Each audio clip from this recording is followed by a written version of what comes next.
দুইটি ভিন্ন পদ্ধতিতে আজকে ঝাল পোয়া পিঠার রেসিপি শেয়ার করব। এই পিঠাটা খেতে অনেক মজার হয়, সেই সাথে বানানো অনেক সহজ।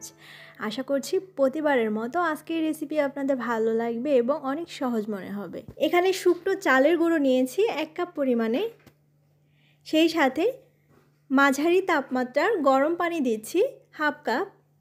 তারপরে হাতের সাহায্যে ভালো করে চটকিয়ে কিছুক্ষণ মাখিয়ে নিব।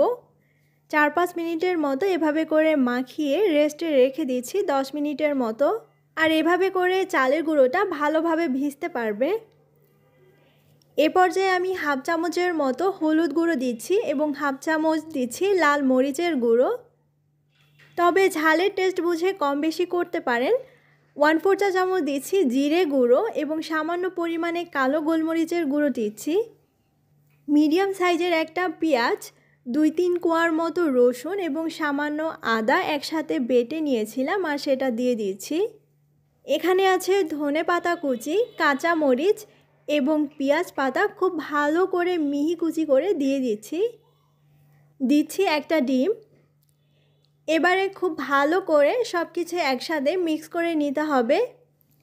সব কিছু একসাথে মিশে গেলে তারপরে ঘনত্ব বুঝে প্রয়োজনে পানি দিতে হবে। সব কিছু একসাথে ভালো করে মিশিয়ে নিয়েছি আর ভালোভাবে কিছুক্ষণ ফেটিয়ে নিব।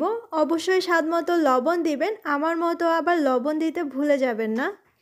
1 কাপ চালের গুঁড়ার সাথে 1/2 কাপ পানি এবং একটা ডিমে একদম পারফেক্ট ঘনত্ব মনে হচ্ছে, তাই আমি আর অতিরিক্ত পানি দেইনি। যদি আপনার কাছে বেশি ঘন মনে হয় তাহলে আরেকটু পানি দিবেন, আর বেশি পাতলা মনে হলে আরেকটু ময়দা যোগ করে দিবেন, তাহলেই হবে। পিঠা বানাতে চলে যাচ্ছি। খুব ভালো করে তেলটা গরম করে নিয়েছি আর তারপরে চুলার আঁচটা মিডিয়ামে করে দিয়েছি। এবারে একটা গোল চামচের সাহায্যে পিঠে দিয়ে দিচ্ছি। উপর দিয়ে কিছুটা তেল দিয়ে দিলেই পিঠাটা সুন্দরভাবে ফুলবে। যদিও মিষ্টি পোয়া পিঠার মতো অতটা বেশি ফুলবে না, তবুও কিন্তু পিঠাটা ভালোই ফুলকো হবে এবং ভিতরটা অনেক ফ্লাফি হবে। এই পিঠেটা ভাজতে বেশি সময় লাগবে না, 2 থেকে 3 মিনিটের মতো সময় লাগবে। আমি আরেকটা পিঠে বানিয়ে দেখাচ্ছি এবং আমি বলেছিলাম 2 পদ্ধতিতে বানাবো এবং আজকে 2টা পদ্ধতিতে আপনাদের বানিয়ে দেখাবো। এভাবে করে পিঠাটা অনেক পাতলা হয়, খেতে অনেক ভালো লাগে।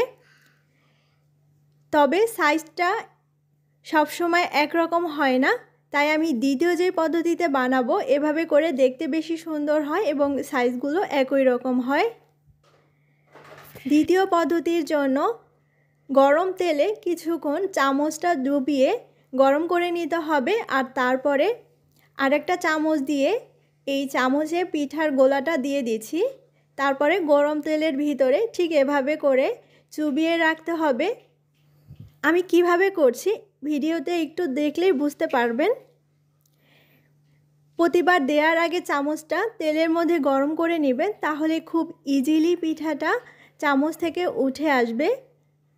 এই পদ্ধতিতে দেখতে অনেক সুন্দর দেখায় পিঠাগুলো এবং সাইজগুলো একই রকম হয়, তবে ভিতরটা একটু ভারী হয়, কিন্তু খেতে খারাপ লাগে না। যেভাবেই বানান না কেন এই পিঠাটা সবভাবেই অনেক মজার হবে। ব্যাটারটা ঠিকমতো তৈরি করতে পারলে পিঠেগুলোও কিন্তু সুন্দর ফুলকো হবে। সহজ রেসিপি পেতে চ্যানেলটি সাবস্ক্রাইব করে পাশে থাকা বেল আইকনটি ক্লিক করে দিবেন। আর যারা অলরেডি সাবস্ক্রাইব করেছেন তাদেরকে অসংখ্য ধন্যবাদ। ভালো থাকবেন সবাই। আসসালামু আলাইকুম।